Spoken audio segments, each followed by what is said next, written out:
Good morning students, how are you? Fine, very well बेटा। Last day हम लोगों ने चैप्टर 4 स्टार्ट किया था। चैप्टर 4 था आपका स्ट्रेटजी ऑफ इंडस्ट्रियल ग्रोथ। ठीक है, स्ट्रेटजी ऑफ इंडस्ट्रियल ग्रोथ। इसका फर्स्ट टॉपिक हम लोगों ने डिस्कस किया था इंडस्ट्री की इंपॉर्टेंस। इंडस्ट्री के क्या फायदे हैं, इंडस्ट्रीज क्यों होनी चाहिए। तो इंडस्ट्रीज क्यों होनी चाहिए? Epicentre of economic growth, economic growth के लिए, क्योंकि विदाउट इंडस्ट्री हमारे देश का इकोनॉमिक ग्रोथ पॉसिबल नहीं है। एम्प्लॉयमेंट का सोर्स, इंडस्ट्रीज जो है वो हमारी कंट्री में एम्प्लॉयमेंट का एक बिग सोर्स है, क्योंकि लार्ज पॉपुलेशन जो है वो अर्बनाइजेशन एरियाज के अंदर कहाँ काम करती है? इंडस्ट्रीज में ही काम करती है। Source of mechanised means of farming. ठीक है, फार्मिंग में जो थ्रेशर्स, ट्रैक्टर्स या जितने भी इक्विपमेंट्स यूज होते हैं वो सभी इक्विपमेंट्स कहाँ बनाए जाते हैं? इंडस्ट्रीज के अंदर। सो इंडस्ट्रीज ने क्या किया है? फार्मिंग का मैकेनाइजेशन किया है। सो यहाँ पर इंडस्ट्री की ये भी इंपॉर्टेंस, एक बिग इंपॉर्टेंस है। Impart dynamism to growth process, कहता है कि चेंज लेकर आया। इंडस्ट्रीज जो है वो हमारे ग्रोथ प्रोसेस में चेंज लेकर आई। कहता है इंडस्ट्री के बिना जो फूड वगैरह आइटम्स हैं वो अवेलेबल नहीं हो पाती। ठीक है, तो इंडस्ट्रीज जो है वो हमारी पब्लिक को फूड आइटम और बहुत सारी चीजें ऐसी प्रोवाइड करवाती है जिससे लोगों की लाइफस्टाइल में चेंज आया। ठीक है, पब्लिक अब क्या हो गई है? कॉन्शियस हो गई है रिगार्डिंग देयर हेल्थ। ठीक है, ग्रोथ ऑफ सिविलाइजेशन, कहते हैं अर्बनाइजेशन हुआ। अर्बनाइजेशन के कारण क्या हुआ? सिविलाइजेशन का ग्रोथ हुआ। अब लोग अपनी क्वालिटी ऑफ लाइफ को लेकर कॉन्शियस हो गए हैं, और वो किसके कारण हुआ है? इंडस्ट्रीज के कारण हुआ है ऐसा, क्योंकि इंडस्ट्रीज के कारण लोग अपनी क्वालिटी ऑफ लाइफ को लेकर कॉन्शियस हुए हैं। ठीक है, इंफ्रास्ट्रक्चरल ग्रोथ, हमारे देश का इंफ्रास्ट्रक्चर का ग्रोथ हुआ है। और इंडस्ट्रियलाइजेशन असाइन क्यों नॉन ऑफ ग्रोथ, इसका मतलब क्या है? इंडस्ट्रीज एंड ग्रोथ के बीच में डायरेक्ट रिलेशन है। जितनी ज्यादा इंडस्ट्रीज होंगी उतना ही ज्यादा हमारे देश का क्या होगा? ग्रोथ होगा। तो सारी इंपॉर्टेंस हम लोग लास्ट डे डिस्कस कर चुके हैं। आज हम नेक्स्ट टॉपिक स्टार्ट कर रहे हैं इस चैप्टर का। टॉपिक क्या है? Factors necessitating direct participation of the state public sector in the industrial development. Simple सा टॉपिक क्या है? Role of public sector. यहाँ क्वेश्चन क्या आएगा? Role of public sector in industrialization. ठीक है, या इन इंडस्ट्रियल डेवलपमेंट। आपको यहाँ पर कुछ भी बढ़ा सकता है। Role of public sector in industrialisation या फिर इन पब्लिक सेक्टर। ठीक है, चलिए यहाँ बात क्या आती है? टॉपिक क्या है कि कौन कौन से फैक्टर्स थे जिनके कारण, गवर्नमेंट यानी पब्लिक सेक्टर की नीड अराइज हुई इंडस्ट्रियल डेवलपमेंट के लिए। Factor necessitating direct participation of the public sector in industrial development. वो कौन कौन से फैक्टर्स हैं जिनके कारण पब्लिक सेक्टर की इंडस्ट्रियल डेवलपमेंट के अंदर नीड अराइज हुई? देखिए, फर्स्ट फैक्टर क्या है? Lack of capital. जो प्राइवेट एंटरप्रेन्योर्स थे, यानी जो प्राइवेट लोग थे, उनके पास किस चीज की कमी थी? कैपिटल की कमी थी। जो प्राइवेट एंटरप्रेन्योर्स थे उनके पास कैपिटल की, पूंजी की कमी थी। पूंजी की कमी थी जिनके कारण वो लोग इंडस्ट्री सेटअप नहीं कर पाते थे। ऐसे में एक पब्लिक सेक्टर यानी गवर्नमेंट ही बचती है जिसके पास पैसा होता था। क्या कह रहे हैं यहाँ पर? Industrial development in India needed a big push implying a large amount of capital expenditure. कहता है इंडस्ट्रीज के डेवलपमेंट के लिए इंडिया को बहुत ज्यादा पैसों की क्या थी? जरूरत थी। ये कब की बात बता रहे हैं? आपका चैप्टर देखिए अगेन स्टार्टिंग के अंदर 1947 से लेकर 1990 की बात कर रहे हैं। ये उस दौरान की बात कर रहे हैं। आप अभी को लेकर कंफ्यूज मत होना कि ये अभी की बात कर रहा है। ये करंट की बात नहीं कर रहा है। ये 1947 से लेकर 1990 की बात कर रहा है कि उस टाइम पर हमारे देश में इंडस्ट्रीज की डेवलपमेंट के लिए एक बिग पुश की रिक्वायरमेंट थी, यानी लार्ज कैपिटल अमाउंट की रिक्वायरमेंट थी। At the time of independence के टाइम पर Tata and Birla were the only established industrial house in India. The requirement of capital for the country industrial growth was far beyond the capacity of these industrial houses. कहता है कि हमारे देश की growth के लिए टाटा बिरला जैसे लोगों के पास भी पैसे की कमी थी। ठीक है ना। अगर हम लोग टाटा बिरला इनके पैसे भी अगर लगा दें तो भी उस लेवल से हमारे देश का इंडस्ट्रियल ग्रोथ पॉसिबल नहीं था उस टाइम पर। यानी प्राइवेट जो लोग थे, प्राइवेट जो इंडस्ट्रीज थी, प्राइवेट जो सेक्टर था, उनके पास पैसों की कमी थी। Accordingly it become essential for the state, यानी गवर्नमेंट के लिए एसेंशियल हो गया to achieve industrial growth through public sector undertaking. So उस टाइम पर गवर्नमेंट के लिए पब्लिक सेक्टर की जरूरत राइज हुई कि पब्लिक सेक्टर ही क्या कर सकता है, हमारे देश में इंडस्ट्रीज की ग्रोथ कर सकता है। यानी पब्लिक सेक्टर की जरूरत क्यों पड़ी, क्योंकि अब पूरा पॉइंट देख ध्यान से, पॉइंट क्या आपका, लैक ऑफ कैपिटल की कमी के कारण। तो क्या कह रहे हैं यहाँ पर कि जब हमारा कंट्री आजाद हुई 1947 में, जब इंडिपेंडेंस मिली, उसके बाद हमारे देश में इंडस्ट्रीज की ग्रोथ के लिए बहुत ज्यादा कैपिटल रिक्वायरमेंट थी। लेकिन हमारे देश में जो प्राइवेट सेक्टर थे, टाटा बिरला जो भी थे, दो चार प्राइवेट जो एंटरप्रेन्योर्स थे, उनके पास इतना पैसा नहीं था कि वो देश में लार्ज लेवल पर इंडस्ट्रियल ग्रोथ कर सके। ठीक है। सो एट टाइम पर गवर्नमेंट को हमारे देश में इंडस्ट्रीज की डेवलपमेंट के लिए पब्लिक सेक्टर की रिक्वायरमेंट क्या हुई, अराइज हुई कि पब्लिक सेक्टर होना चाहिए। पब्लिक सेक्टर क्या कर सकता है, हमारे देश में लार्ज अमाउंट पे ग्रोथ कर सकता है। तो पहला पॉइंट क्या आपका, lack of capital to private entrepreneurs. Second point, low inducement to invest, investment करने की कम चाहत। The private investor lacked inducement to invest, जो प्राइवेट इन्वेस्टर्स थे वो ज्यादा पैसा इन्वेस्ट करना नहीं चाहते थे, बिकॉज दे आर फियर्ड, वो डरते थे कि उनके पास जो है पैसे की वैसे कमी है, अगर वो पैसे मार्केट में लगा देंगे और उनका पैसा डूब गया तो वो लॉस में सफर करेंगे। कहते हैं the private investor lacked inducement to invest, it was owing to limited size of market. Limited size of market was owing to low level of demand. Low level of demand was low because of low level of income. ठीक है। क्या कहना चाह रहे हैं कि जो private sector थे वो इन्वेस्टमेंट करने से डरते थे, क्योंकि हमारे मार्केट का जो साइज था, हमारे देश में जो मार्केट थी उस टाइम पर, वो बहुत लिमिटेड थी। तो मार्केट लिमिटेड का मतलब लिमिटेड डिमांड, लिमिटेड डिमांड का मतलब इन्वेस्टर्स की limited income. So they are feared about their income. Only a big push of public investment could break this vicious circle. Accordingly, public enterprise were the obvious choice to initiate the process of industrialization. So in that case में investment करने के लिए public sector निकल कर आया और public sector ने invest करी और इस सर्कल को तोड़ा। ठीक है, आ रही है बात समझ। पहला पॉइंट क्या था, जो प्राइवेट एंटरप्रेन्योर्स थे उनके पास पैसों की कमी थी, लैक ऑफ कैपिटल था, उनके पास इतना पैसा नहीं था कि वो हमारी पूरी कंट्री को ग्रोथ की तरफ ले जाए। सेकंड क्या कह रहे हैं, जो प्राइवेट एंटरप्रेन्योर्स थे वो इन्वेस्ट करने से डरते थे। उनका फियर क्या था, जो मार्केट है, मार्केट का जो साइज है वो बहुत लिमिटेड है। मार्केट का लिमिटेड साइज होने के कारण उनके गुड्स की डिमांड भी क्या होगी, लिमिटेड होगी। उनके गुड्स की डिमांड लिमिटेड होगी तो उनकी इनकम भी लिमिटेड होगी।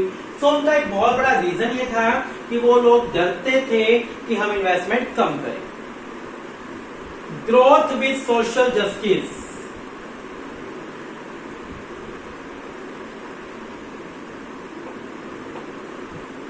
Growth with social justice. Private entrepreneur अगर मार्केट में आएगा तो उसका ऑब्जेक्टिव सिर्फ प्रॉफिट कमाना होगा। जो प्राइवेट एंटरप्रेन्योर होते हैं उनका ऑब्जेक्टिव ओनली प्रॉफिट कमाना होता है, सोसाइटी को सर्व करना उनका ऑब्जेक्टिव नहीं होता।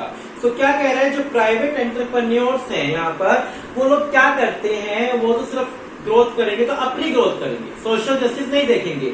सो in that case public sector निकल कर आया जो अपनी ग्रोथ के साथ साथ सोशल जस्टिस भी कर रहा था। The government realised that this objective could be achieved only through direct participation of the state in the process of industrialization. Government को रियलाइज हुआ कि ग्रोथ, देश का ग्रोथ और सोशल जस्टिस सिर्फ किसके थ्रू हो सकती है, पब्लिक सेक्टर के थ्रू हो सकती है, प्राइवेट सेक्टर के थ्रू नहीं हो सकती। क्योंकि प्राइवेट सेक्टर जो है वो सिर्फ क्या चाहेगा, अपना बेनिफिट चाहेगा, वो सोशल बेनिफिट नहीं चाहेगा। तो तीन रीजन थे जिसके कारण पब्लिक सेक्टर को इंपोर्टेंस दी गई। पब्लिक सेक्टर को लिया गया, पब्लिक सेक्टर ने रोल प्ले किया। वो 3 फैक्टर्स क्या थे कि प्राइवेट सेक्टर के पास पैसों की कमी थी, लैक ऑफ कैपिटल था, लो इंड्यूसमेंट टू इन्वेस्ट, वो कम इन्वेस्टमेंट करना चाहते थे। प्राइवेट सेक्टर उन्हें फियर फैक्टर था कि क्योंकि मार्केट का साइज लिमिटेड था, उन्हें फियर रहता था कि उनके गुड्स की डिमांड होगी या नहीं होगी। Then growth with social justice, third point क्या कह रहा है कि गवर्नमेंट को रियलाइज हुआ कि ग्रोथ कब हो सकती है, साथ में सोशल जस्टिस भी सिर्फ प्राइवेट सेक्टर नहीं कर सकता, पब्लिक सेक्टर सिर्फ ये दोनों काम कर सकता है कि देश की ग्रोथ और साथ साथ सोशल जस्टिस। 3 फैक्टर थे जिनके कारण गवर्नमेंट को राइज हुआ कि पब्लिक सेक्टर को इंपॉर्टेंस देनी चाहिए, पब्लिक सेक्टर को मेन लाना चाहिए। देखिए इसे,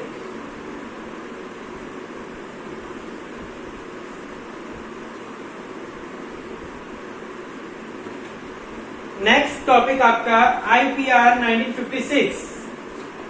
IPR 1956, industrial policy resolution act 1956। IPR act बोलते हैं इसको, इंडस्ट्रियल पॉलिसी रेजोल्यूशन एक्ट 1956। क्या कहता है? Industrial policy resolution 1956 was a clear declaration of the government on the leading role of government in the process of industrialization। जो IPR 1956 है वो clear cut declare करता है कि गवर्नमेंट का मेन रोल रहा, कहाँ रहा, किस प्रोसेस में रहा, इंडस्ट्रियलाइजेशन के प्रोसेस में रहा। तो ये जो एक्ट है ये आपको क्लियर कट ये बताता है कि गवर्नमेंट का एक बहुत बड़ा रोल रहा।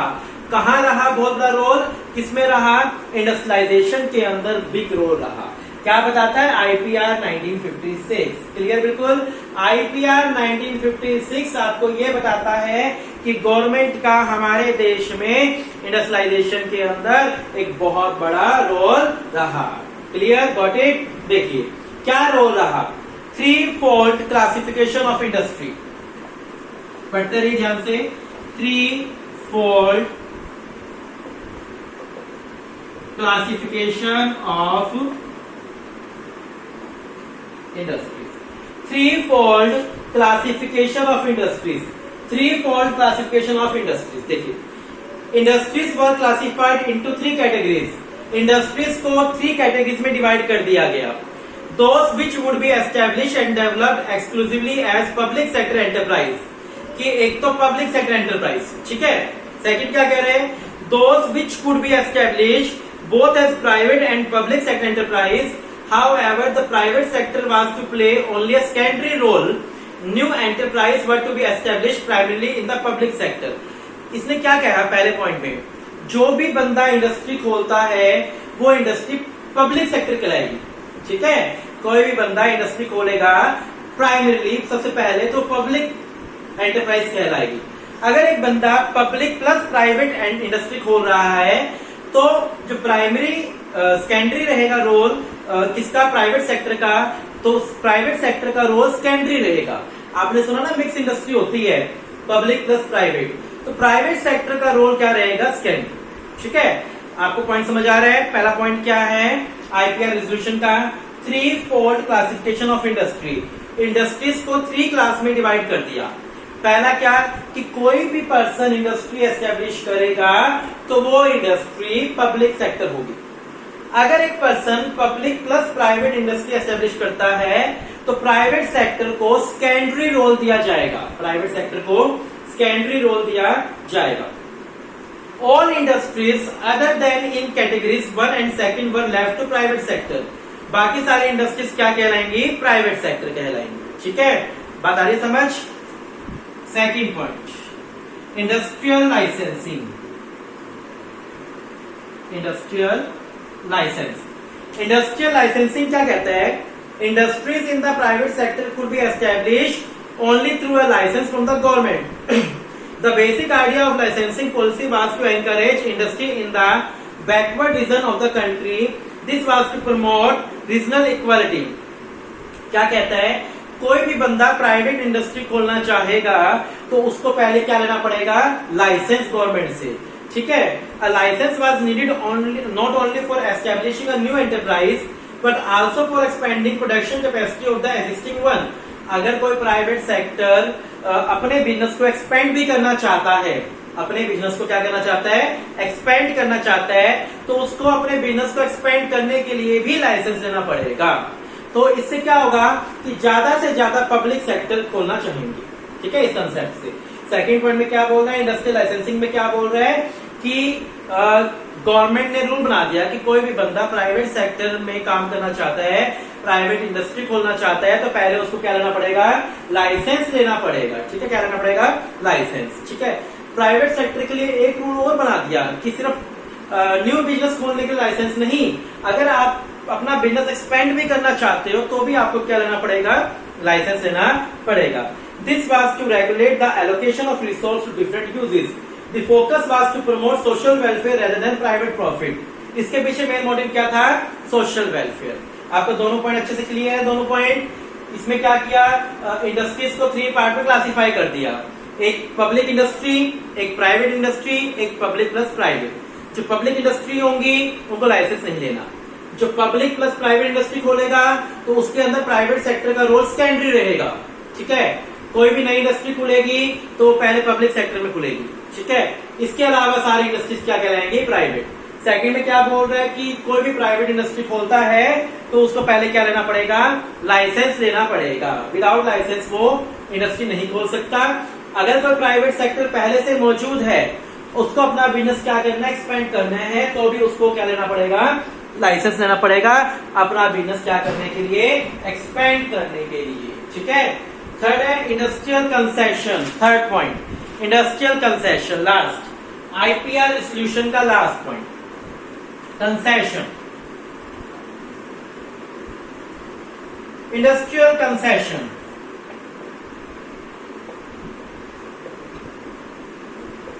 इंडस्ट्रियल कंसेशन क्या कहता है, कहता है कोई भी बंदा अगर बैकवर्ड इंडस्ट्रीज में, बैकवर्ड एरियाज में इंडस्ट्रीज खोलता है तो उसको बहुत सारे कंसेशंस दिए जाएंगे। The private entrepreneurs were offered many types of industrial concession for establishing industry in the backward region, tax holiday, subsidy on power supply. यानी इस पॉइंट में क्या बोला, गवर्नमेंट ने एक पॉलिसी बनाएगी कि अगर कोई भी प्राइवेट सेक्टर बैकवर्ड एरिया में अपना बिजनेस खोलना चाहता है तो उसको गवर्नमेंट बहुत सारे कंसेशंस देगी, टैक्स हॉलीडेज देगी जैसे, और उसको पावर सप्लाई में सब्सिडी देगी। यानी प्रमोट करने के लिए कि प्राइवेट सेक्टर अगर खुले तो कहाँ खुले, बैकवर्ड एरियाज में खुले, ताकि वहां के लोगों को एम्प्लॉयमेंट मिले और वहां का डेवलपमेंट हो सके। तो आईपीआर के अंदर पब्लिक सेक्टर को प्रमोट करने के लिए 3 चीजें की गई, ठीक है। क्लियर आपको अच्छे से। आज के लिए आपको 2 टॉपिक करने हैं, बाकी का हम लोग कल करेंगे। किसी प्रकार का कोई भी डाउट है तो आप पूछ सकते हैं। Thank you.